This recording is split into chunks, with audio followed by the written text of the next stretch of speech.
Good day, fight fans, and welcome back to Pressure Point. What's up, everybody? Day 5 in the hospital. Been a blessing. I needed it. Haven't done anything for 5 days. Feeling better. Broke the femur in my hip. Hall of Famer Mark Coleman lost everything. Years of brutal fights left him with staggering medical bills that drained his entire fortune. The legend who once stood tall in the Octagon was forced to create a GoFundMe just to afford treatment. Mike Perry, another wild man of the fight game, walked away from a bout with only $6 to his name and a pile of unpaid taxes breathing down his neck. And Penn, a former UFC icon, now pleads for help online. Convinced that imposters have replaced his family, these aren't rumors, they're tragic reminders of how fast fame and fortune can vanish in the fight world. Before we dive in, smash that subscribe button. It's free, and it keeps you in the loop. Let's start with Mike Perry, the man who came into the UFC like a human wrecking ball, a bare-knuckled brawler with knockout power and a mouth that never hit pause. He became one of the most unpredictable, controversial, and entertaining figures in the welterweight division. Fans loved his chaos, both inside and outside the cage, and his raw personality drew over 400,000 followers across social media, from highlight reels to wild rants. Perry looked like a man destined to turn his fame into fortune. But behind all the flashes and follows, his bank account told a much darker story. In 2019, Perry dropped a bombshell that stunned the entire fight community. He revealed just how little he actually made after all the deductions, taxes, and fees were taken out. One fight earned him $58,000 on paper, but after the dust settled, he had just $6 left. Not $6,000, not $600, $6. That's insane.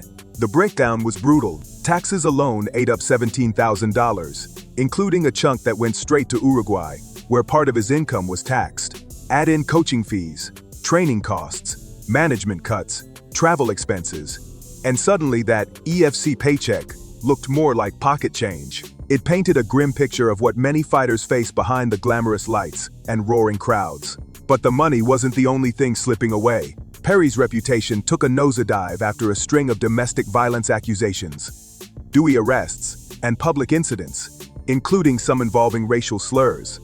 These controversies didn't just make headlines, they destroyed his image.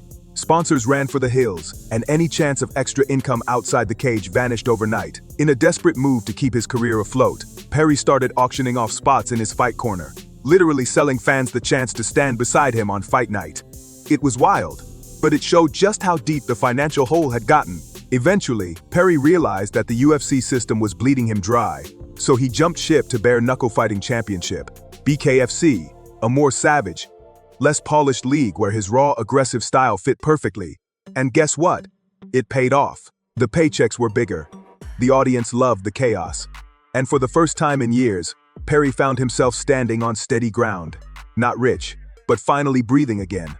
Still, his road there was pure madness. While Perry clawed his way back, the next fighter's story shows what happens when the chaos never stops. When violence and bad choices burn every bridge and end a career for good.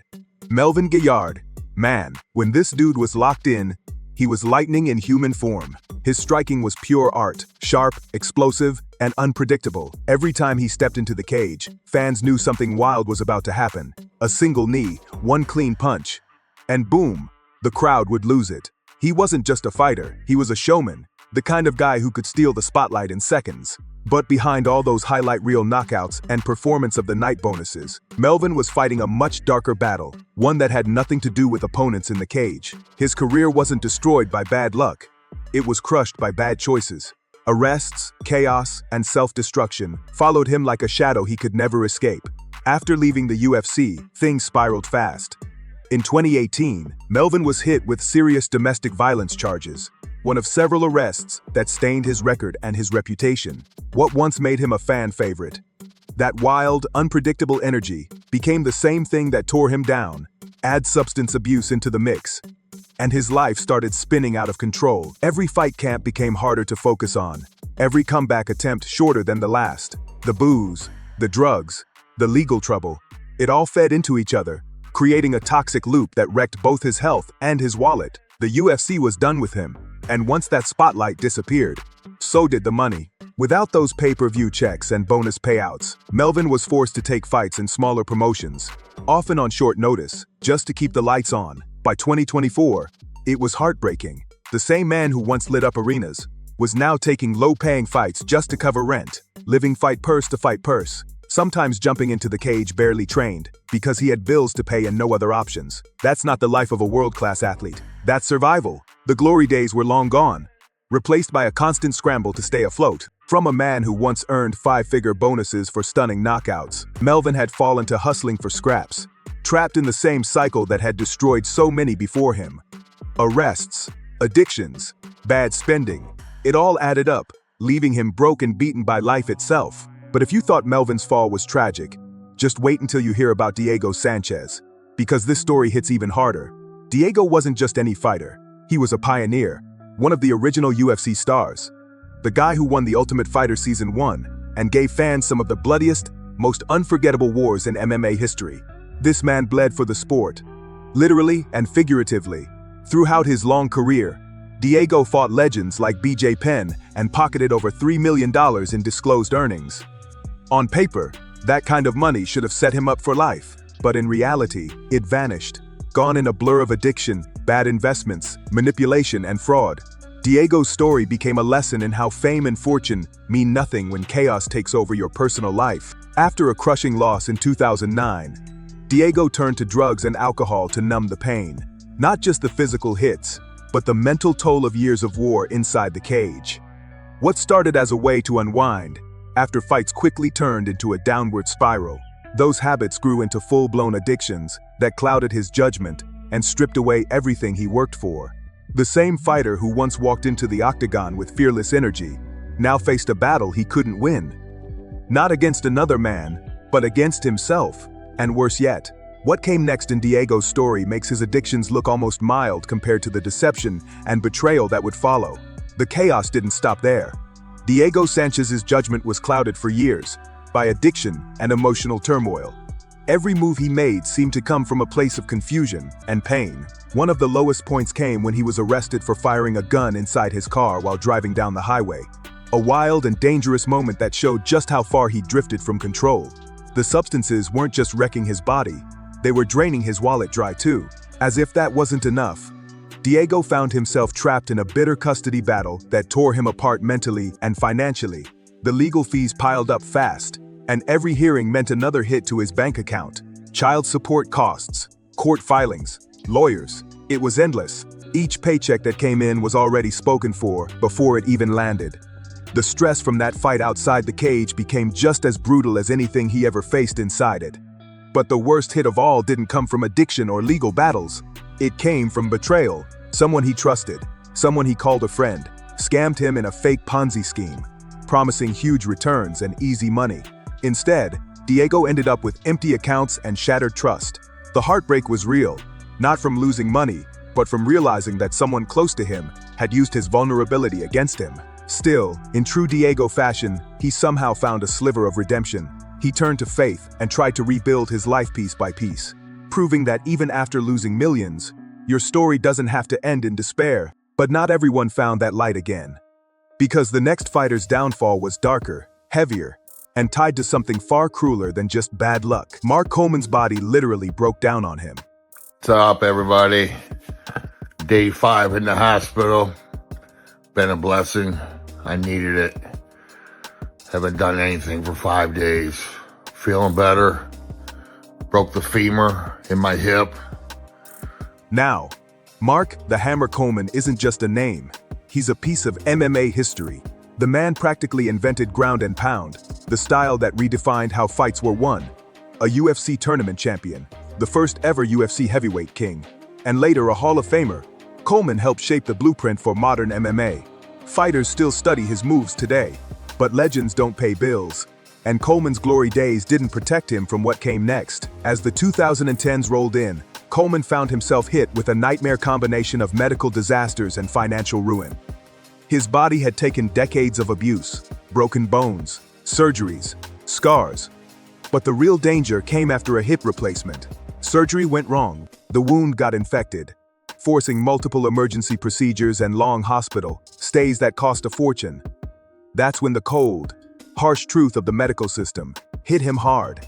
Coleman's hospital bills were outrageous.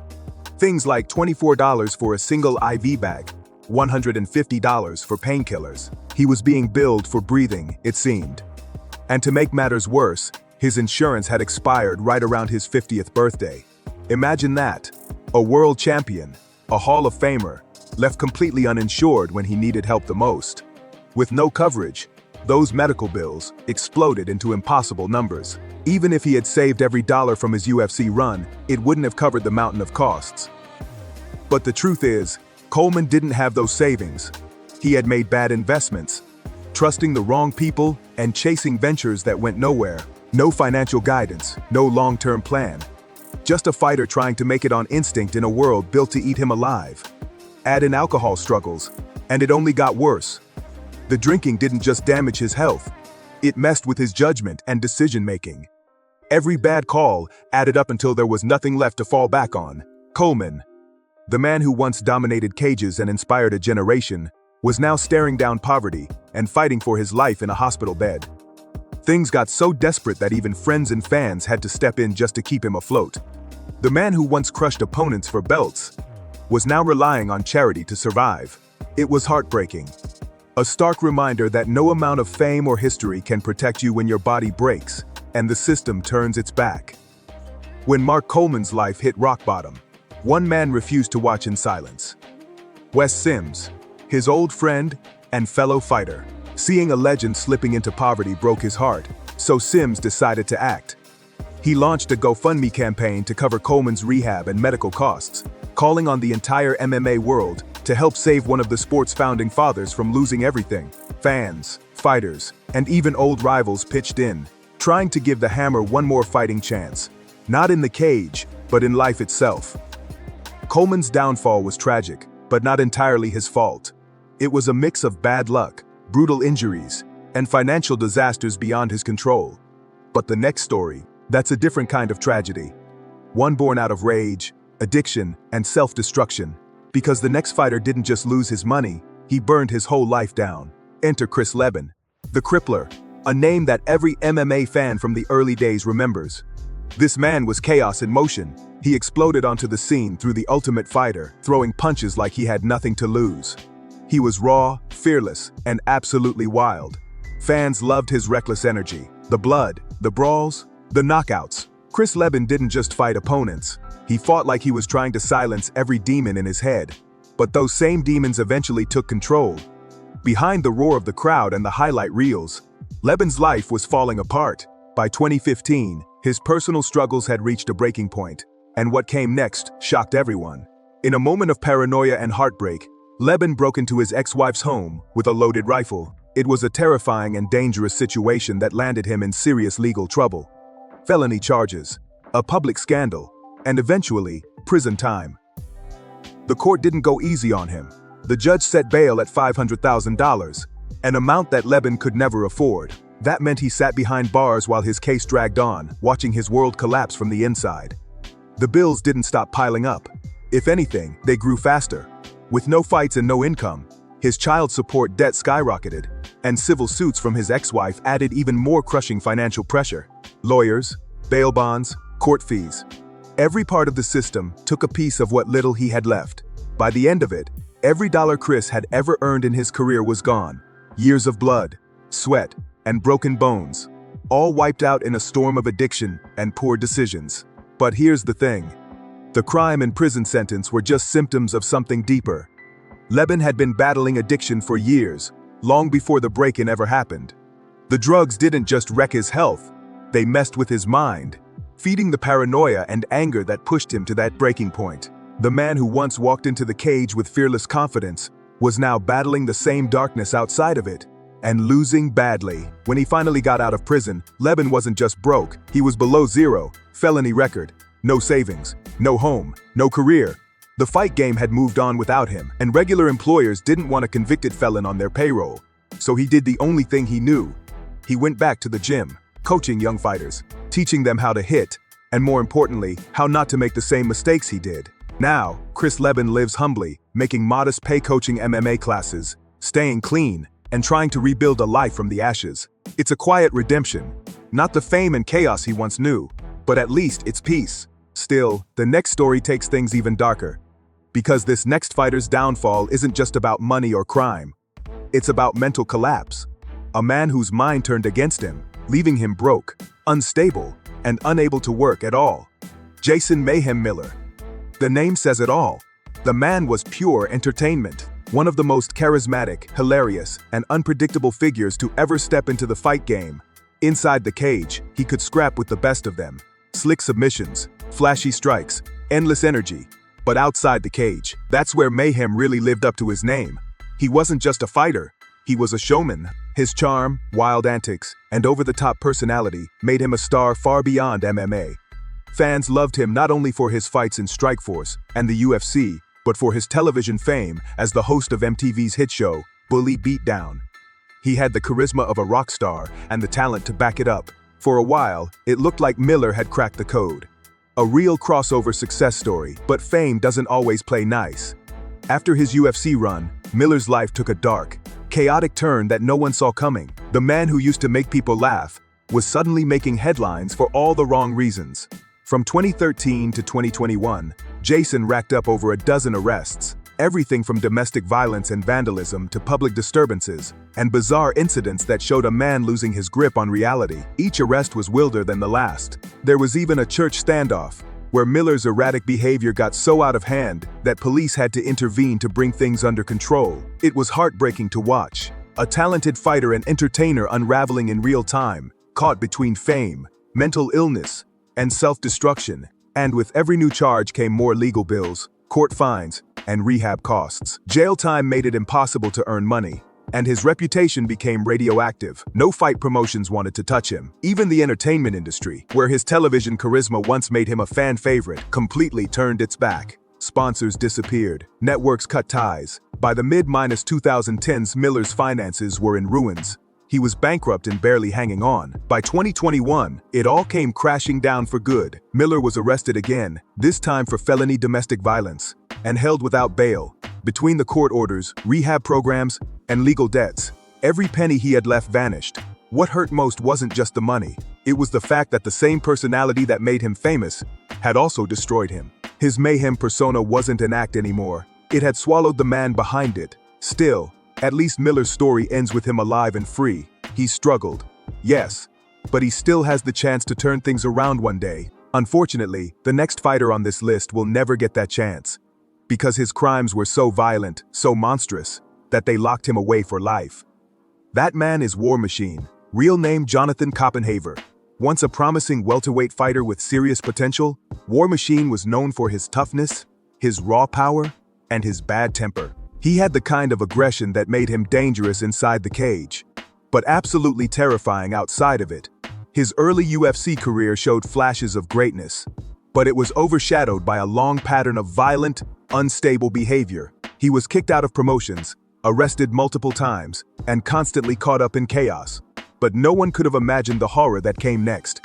A crime so brutal, it ended his life as a free man forever. She had pinned her hopes on a bare-knuckle fighting championship deal, but when that fight fell through, so did her only source of income. In a tearful update, she admitted, "I've been in poverty for years." Her dream career had turned into a nightmare. By early 2025, Agapova tried to keep fighting, taking boxing matches and BKFC opportunities, but those small paydays couldn't cover even basic living expenses. No stable home, no consistent food, just the daily grind of trying to hold on to a dream that was slipping further away. Her story hit fans hard, not because of scandal, but because it showed how fragile the fight world really is. One or two losses, and even a skilled athlete can go from televised bouts to sleeping in shelters. It's a system that celebrates warriors at their peak, then forgets them the second they fall.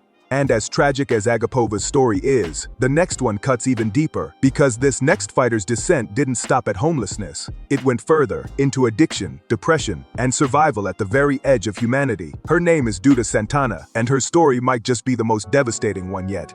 Homelessness, addiction, exploitation, family gone, no safety net, no support. Just one woman, once a fighter, now trapped in a nightmare no one should ever face. Santana's story is almost too painful to believe. She made her UFC debut in 2019, full of fire and dreams of building a name in the sport. But her big moment turned into heartbreak. She lost the fight, And what came after was even worse. A doping suspension hit her like a bomb. Whether it was a mistake or a bad decision, the result was the same. Her reputation shattered overnight, and the UFC released her soon after. That suspension destroyed her chances of finding fights anywhere else. Other promotions didn't want to take the risk. Her name was tainted. The phone stopped ringing. Then came 2020, the year that changed everything. The pandemic shut down the world, and for fighters like Santana, it was devastating. With no events, no gyms, and no income, her life started to collapse. Homeless and hopeless, Santana ended up living on the streets, stripped of dignity and stability. The same woman who once walked into the Octagon in front of cameras, now slept under bridges and in abandoned buildings. With no family close by and no way to survive, she turned to drugs as a way to escape the misery. In her own heartbreaking words, "You start with a joint and end up prostituting yourself." What began as casual marijuana use quickly spiraled into harder substances, and a brutal cycle of addiction that trapped her deeper every day. As her dependence grew, Santana became completely estranged from her family, cutting off the only people who might have helped. Alone and starving, she fell into survival mode, doing whatever it took to get by. She admitted in one interview, "I prostitute myself for a cigarette."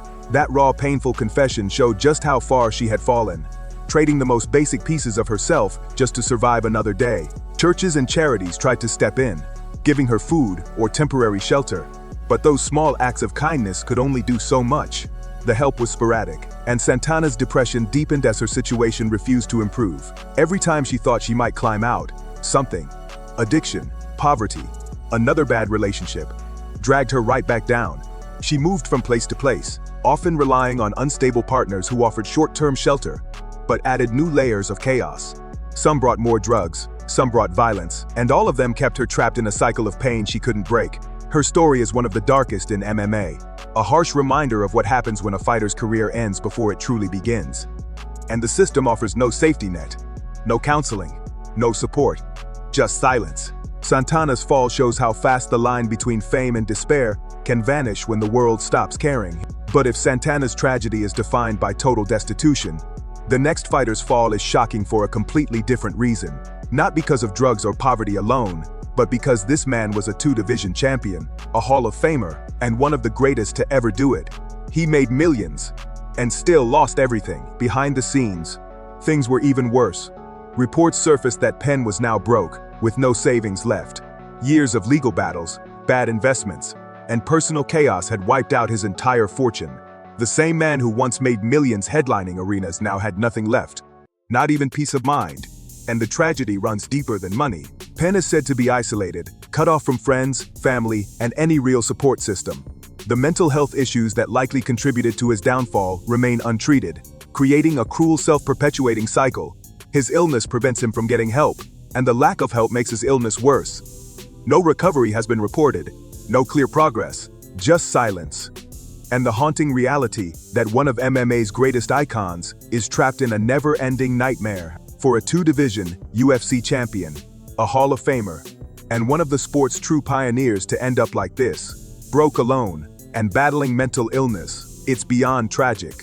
It's the ultimate cautionary tale for every fighter chasing glory. The spotlight fades, the fans move on, and sometimes all that's left behind is a man fighting his toughest battle against himself. And that is all from Pressure Point today. If you enjoyed the video, make sure to like, subscribe, share, and drop a comment, letting us know which story stood out to you most. Thanks for watching, and we'll see you on the next one.